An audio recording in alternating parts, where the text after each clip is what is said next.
जंगल की झाड़ियों से घिरा हुआ डाक बंगला जो दिन में जितना सुंदर दिखता था उतना ही इस रात के कोहरे में भयंकर नजर आ रहा था। डाक बंगला, या यूं कह लीजिए सरकारी गेस्ट हाउस, जहां सरकारी कर्मचारी, नौकरशाह और मंत्री लोग रुक सकते हैं। उस रात मनमोहन अपनी बीवी अनु, बेटे रवि और बेटी जीविका के साथ वहां रुकने आया होता है। वो एक आम आदमी होता है, इसलिए भुगतान भरकर वहां ठहरता है। अब कोई गेस्ट हाउस नजर ही नहीं आ रहा है मुझे, इसीलिए यहां आना पड़ा। माफ करना रवि बेटा, पापा, अभी यह डाक बंगला कितना खौफनाक नजर आ रहा है। इसमें हम अगले 2 दिन कैसे बिताएंगे? बेटा, कॉलेज का लास्ट ईयर चल रहा है तुम्हारा। इतने बड़े हो गए हो, फिर भी इतना डरते हो। अब हम भी क्या करें? अगले 2 दिनों तक इस गांव से बाहर मौसम खराब होने की आशंका है और साथ ही भूकंप आने की भी। अरे मेरे डरपोक भाई, तुम कब सुधरोगे? अरे उल्टा, इस डाक बंगले की खूबसूरती को देखो ना। यहाँ की शांति में कितना सुकून है। उफ, चुप रहो जीविका, अनु ने झुंझलाते हुए कहा। फिर वे चारों अपने अपने कमरों में आराम करने चले जाते हैं। रवि और जीविका एक कमरे में सोते हैं और मनमोहन और अनु एक कमरे में। रवि और जीविका आराम कर रही होती है। तभी अचानक से रवि को बाहर से किसी के हंसने की आवाज आती है। मेरे पास आओ, आओ, आओ, मेरे पास आओ। ये किसकी आवाज है? कौन है? रवि के पसीने छूटने लगते हैं और वो बालकनी में जाता है। तभी उसे वहां कोई नीचे नहीं दिखता है और ना ही दूर दूर तक जंगल में कोई नजर आता है। यहां तो दूर दूर तक कोई नजर नहीं आ रहा है। फिर ये आवाज किसकी थी? जीविका, तुम पागल हो क्या? ऐसे कोई करता है क्या? मैं कितना डर गया एक पल के लिए। सॉरी, मैं तुम्हें बस इतना कहना चाहती हूँ कि तुम अपने मन में से इस डर को भगा दो। ये जगह दिखने में जितनी हॉन्टेड है उतनी असल में है नहीं यार। थोड़ी देर बाद वे चारों खाना खाने नीचे आते हैं। तभी एक बूढ़ी काकी उन्हें खाना परोसती है। मैं झूठ क्यों बोलूंगा, मैं सच कह रहा हूं। ये डाक बंगला सही नहीं है। मैंने अपने कानों से उस औरत की आवाज सुनी है। चुप करो यार भाई, मैं भी वहीं थी, तुम भी वहीं थे, तो उस औरत की आवाज सिर्फ तुम्हें क्यों सुनाई दी? मेरे कानों में क्या हड़ताल हो गई थी? हाँ, शट अप जीविका। हाँ बेटा, इतना मत घबराओ। लेकिन पापा, रवि बेटा, जैसा तुम सोचोगे वैसा ही तुम्हें महसूस होगा। तुम बार बार उसी बारे में सोचोगे तो तुम्हें वही महसूस होगा। वही सब नजर आएगा, वही महसूस होगा बेटा।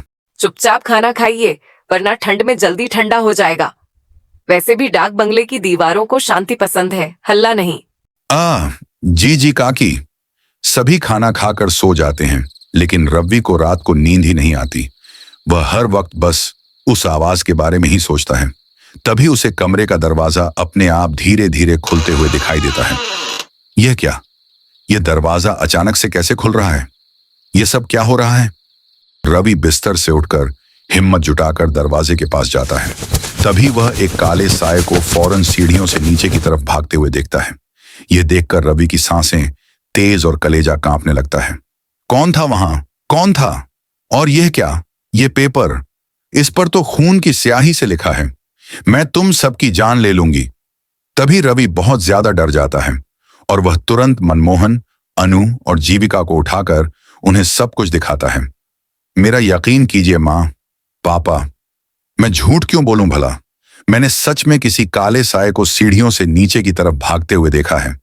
और ये पेपर, इस पर खून की स्याही से लिखा है।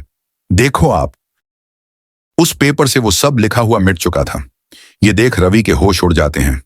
ऐसा कैसे हो सकता है? रवि, एक काम करो, तुम और जीविका हमारे कमरे में सो जाओ। चारों एक साथ सोएंगे तो किसी को डर नहीं लगेगा। लेकिन पापा, मैं डर नहीं रहा, मैं बस मेरी और आपकी सबकी भलाई के लिए कह रहा हूं। यहां से चलिए। आप सब भूत प्रेत में विश्वास नहीं करते होंगे, लेकिन मुझे है। रवि भाई, तुम कुछ ज्यादा ही सोच रहे हो। बस रवि, चलो सोने अब। और कुछ नहीं सुनना है हमें। पहले ही तुम्हारे पापा और मैं बहुत थक चुके हैं, समझे? कोई रवि की बात समझने की कोशिश ही नहीं करता और सब एक ही कमरे में सो जाते हैं। जैसे तैसे रात गुजर जाती है। अगले दिन रवि उस बूढ़ी काकी से पूछता है, काकी, यहां इस डाक बंगले में केवल मैं और मेरा परिवार ही रुका हुआ है, यहां और कोई नहीं रुकता क्या? लोग यहाँ रुकने आते हैं, लेकिन अभी भी इस समय नहीं है। हटो यहाँ से, मुझे बाहर जाना है। रवि दिन में उस बंगले को अच्छे से देख लेता है। मनमोहन, अनु और जीविका बाहर बैठकर बातें कर रहे होते हैं। अरे रवि भाई, आओ हमारे साथ बैठ जाओ, वरना फिर कोई भूत आकर आपको परेशान कर लेगा। बस जीविका, कितना परेशान करोगी तुम उसे चिढ़ा चिढ़ा कर। ओके बाबा, सॉरी रवि। रवि दूर टहलने जाता है और तभी उसे एक लड़की दिखाई देती है जो सुनसान सड़क पर फूल बेच रही होती है। साहब साहब, फूल ले लो ना साहब। गुलाब, चंपा, चमेली, मोगरा, जास्मीन, सारे फूल हैं मेरे पास। ना, नहीं नहीं, मुझे नहीं चाहिए कोई फूल। अच्छा ठीक है साहब, लेकिन मेरी बोनी हो जाए इसीलिए एक फूल तो ले लीजिए प्लीज साहब। अच्छा ठीक है। रवि उस फूल को खरीदकर अपनी माँ अनु को बालों में लगाने के लिए दे देता है। बाद में जब अनु बाथरूम में मुंह धोने जाती है तभी वहां की लाइट अचानक से बंद और फिर चालू होने लगती है। अरे इन लाइट्स को क्या हो गया अचानक से? और जब अनु आईने में देखती है तभी उसके पीछे एक औरत खड़ी होती है जिसकी शक्ल काफी ज्यादा खौफनाक होती है। अनु की चीख सुनकर सभी उसके कमरे में भागे चले आते हैं और उसे वहां बेहोश पाते हैं। माँ आंखें खोलो ना।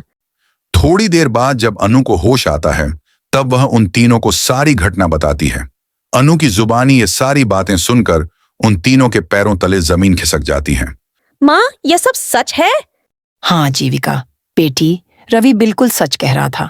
देखो, मैंने कहा था ना आप तीनों से, इस डाक बंगले में जरूर कुछ तो गड़बड़ है। मनमोहन जी, मुझे कुछ नहीं पता। हम कहीं और रुक लेंगे, चाहिए तो जंगल में रुक लेंगे, लेकिन मैं अब इस डाक बंगले में एक पल भी नहीं रुक सकती। हाँ पापा, अगर माँ और रवि ने यहाँ कुछ ऐसा महसूस किया है तो हमें यहाँ नहीं रुकना चाहिए। हाँ अनु, ठीक है, अपना अपना सामान ले लो, हम सब अभी इसी वक्त यहाँ से निकलते हैं। चारों अपना सामान पैक करके वहां से निकलने लगते हैं, लेकिन तभी डाक बंगले के मुख्य दरवाजे पर वह बूढ़ी काकी खड़ी हो जाती है। काकी, हमें जाने दीजिए, हमें अब यहाँ नहीं रुकना है। एक बार जब कोई इस डाक बंगले में आ जाता है तो वह फिर से वापस नहीं जा पाता। नहीं, आप हमें यहाँ जबरदस्ती रुकने के लिए नहीं कह सकती हैं। काकी, हमें जाने दीजिए प्लीज। नहीं कहा ना।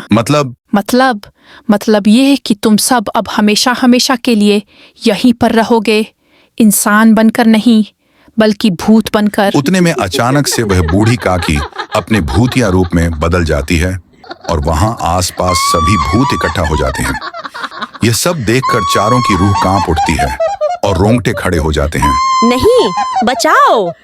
वो चारों भागने की कोशिश करते हैं, लेकिन उनके पैर नहीं हिल पाते हैं और वे जमीन से चिपक कर रह जाते हैं। नहीं, हमने यहां रुककर बहुत बड़ी गलती कर दी, हमें यहां रुकना ही नहीं चाहिए था। बचाओ, ये हमारे पैरों को क्या हो गया, ये हिल क्यों नहीं रहे? हमें बख्श दो, हमें जाने दो यहाँ से, प्लीज हमें जाने दो। नहीं कहा था ना मैंने, अब तुम सबका अंत है, तुम सब भी हम भूतों की बिरादरी में शामिल हो जाओगे। ये तो वही फूल वाली लड़की है। यही तो इस डाक बंगले का नियम है, एक बार जो यहाँ पर आया वह वापस जिंदा नहीं लौट पाता, उसे तो मरना ही पड़ता है। ये सब मैंने शुरू किया था क्योंकि कई सालों पहले इसी डाक बंगले में काम करते करते एक गेस्ट ने मेरी जान ले ली थी, क्योंकि मैंने उसे सोने की तस्करी करते हुए पकड़ लिया था और इस डर से कि मैं उसका जुर्म पुलिस को न बता दूं, उसने मुझे मार डाला, क्योंकि सभी इंसान ऐसे ही होते हैं। सारे भूत अब उन चारों के पास आने लगते हैं और चारों काफी ज्यादा घबरा जाते हैं। हम यहां से भाग तो नहीं सकते, लेकिन अपने मुंह से भगवान को याद तो कर सकते हैं। माँ, पापा, जीविका, हनुमान जी ही अब हमें बचा सकते हैं। वो चारों एक साथ हनुमान चालीसा बोलना शुरू कर देते हैं। जय हनुमान ज्ञान गुण सागर, जय कपीस तिहु लोक उजागर, रामदूत अतुलित बलधामा, अंजनी पुत्र पवन सुत नामा। हनुमान चालीसा सुनकर सभी भूतों के कानों से खून निकलने लगता है और सभी एक के बाद एक खत्म होने लगते हैं, जिसके बाद चारों उनकी कैद से आजाद हो जाते हैं और वहां से निकल जाते हैं। उस दिन के बाद डाक बंगला भूतों और काली शक्तियों के कहर से मुक्त हो गया।